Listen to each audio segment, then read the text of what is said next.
Hello, friends. This is Sharmi with the Amateur Gardener. I'm back to do some more garden cleanup today.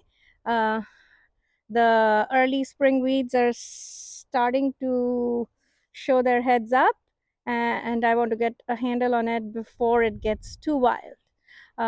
So it's there in like some pockets and some clumps now. I do want to get the weeds out and not get the little like the Rudbeckias and the Echinaceas that are kind of self-seeding and are all this in this area. So I do want some of them. I may not want all of them, but I want little pockets of them. I love the pops of the pink and the white and the yellow colors I get here all summer.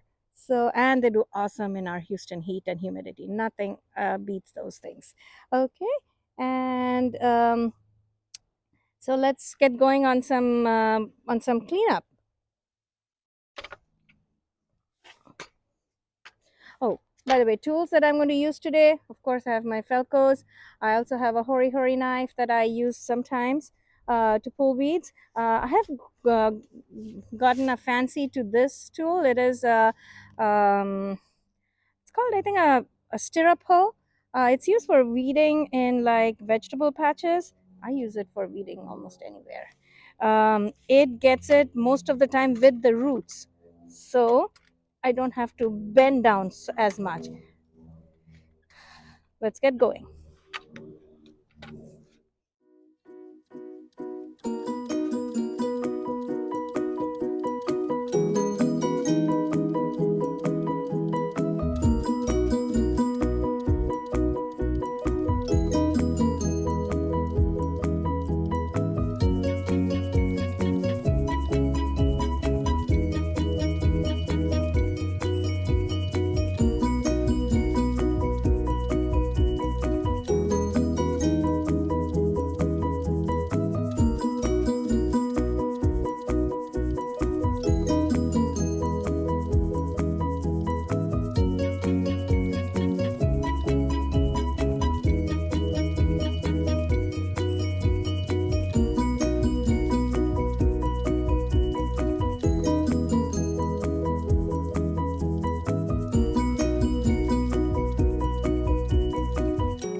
Okay, so trying to weed a little bit of this bed.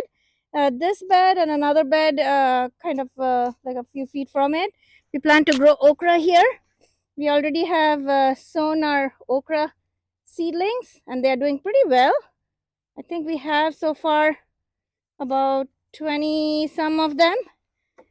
They'll go in these two beds. They are like 2x6 beds, raised beds, and I'll be topping it off with some compost, and it already has drip irrigation. You can see there's drip here. We'll just make sure it's all functional. If not, we'll fix it.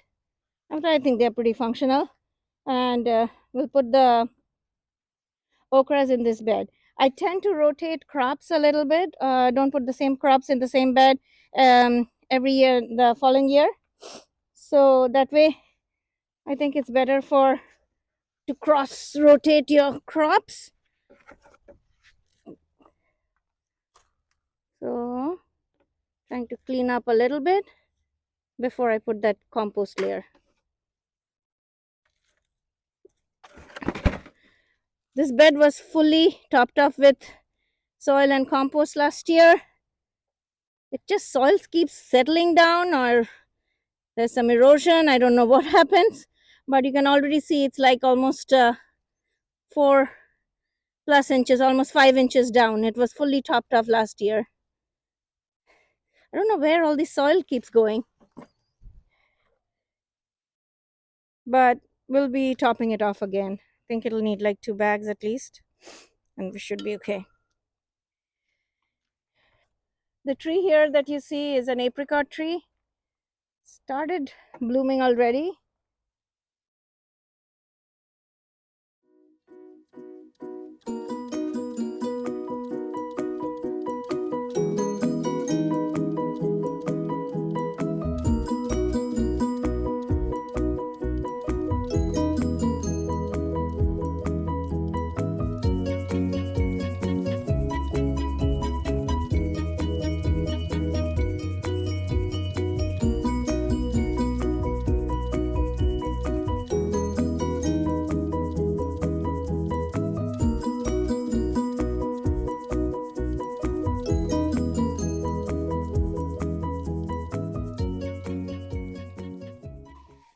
Pruning a little bit of the apple tree.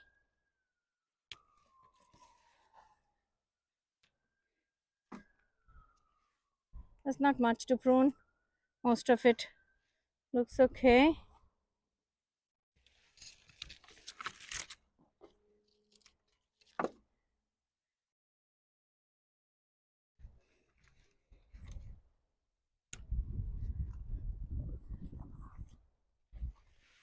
Some of the crisscrossing branches are something that I'll be getting rid of.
Okay, this is the apple tree, almost done.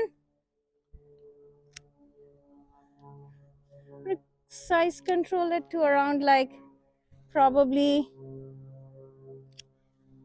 like 10, 12 feet.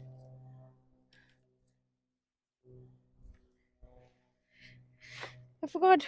It's a Fuji apple for sure, but I forgot whether it's it's on a dwarf rootstock or a semi-dwarf. I think it's a semi-dwarf. It doesn't look like a dwarf at all. Um,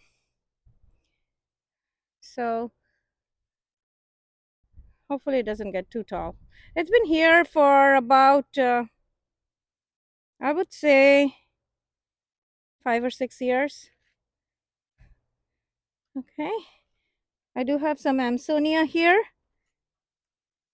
that should be coming out soon, and I'm just cutting it back a little bit, not a whole lot, to know where it is. It's really hard otherwise to know where my perennials are in this bed, actually in a lot of beds. So I want to keep some marker that it's here, which is why I don't want to take it fully to the ground. Otherwise, I will be planting some stuff in this bed and I'll completely forget where it was. I think there are 3 Amsonias here.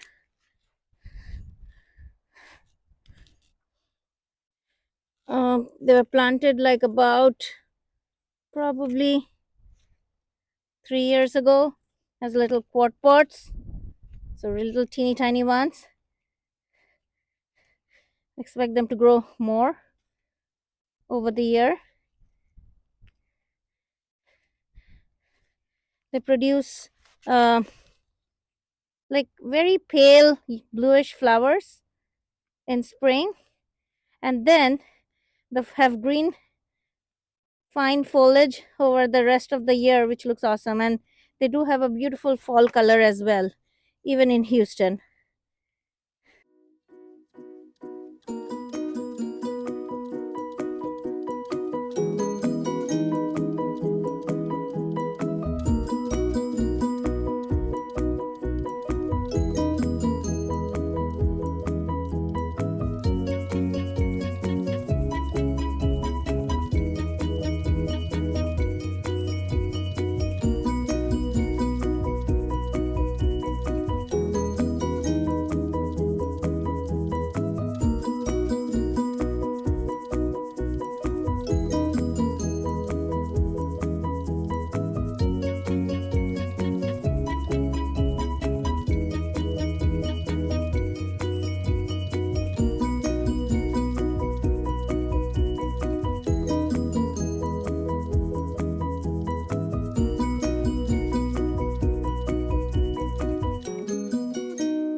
Okay, so we're done with this bed for today. This included a little bit of the area around the apricot and the apple trees, and I didn't touch the apricot tree pretty much this year, but I did trim a little bit of the apple tree. I'm not at the best at fruit tree trimming. Um, This year I was planning actually to call someone to help prune my fruit trees a little better. I have several of them, and some of them are getting pretty unruly. So I did want someone, so we'll see if we can get to call someone. And if I do end up calling someone, I'll probably film that and post it to YouTube. I hope so everyone can learn from it. But I did end up cleaning this part of the garden. We did have a lot of coreopsis here that was getting very unruly, so I got rid of it last this past winter. um, and I still do have a beautyberry here, which looks not like a bunch of sticks now, and some ansonia. I cut it back, but it still looks like a bunch of sticks. I left those sticks because I want to know where it is, otherwise I'll forget where it's planted. And other than that, I have two fig trees here. But that's pretty much it for this part of the garden. So we'll be putting a new layer of compost. I wanted to get some of this weeded out before we put the layer of compost. I'm hoping this area will look awesome after the fresh coat of organic layer. That's all, and hopefully y'all got something out of this, some enthusiasm to actually go out and do something in your garden. The weather is a little cool for us in Houston today, but it actually feels awesome. If you have a little jacket on, it feels really awesome, especially if you're in the sun. I really enjoyed making this video, and hopefully you'll learn something from it. Until I do my next video, bye bye.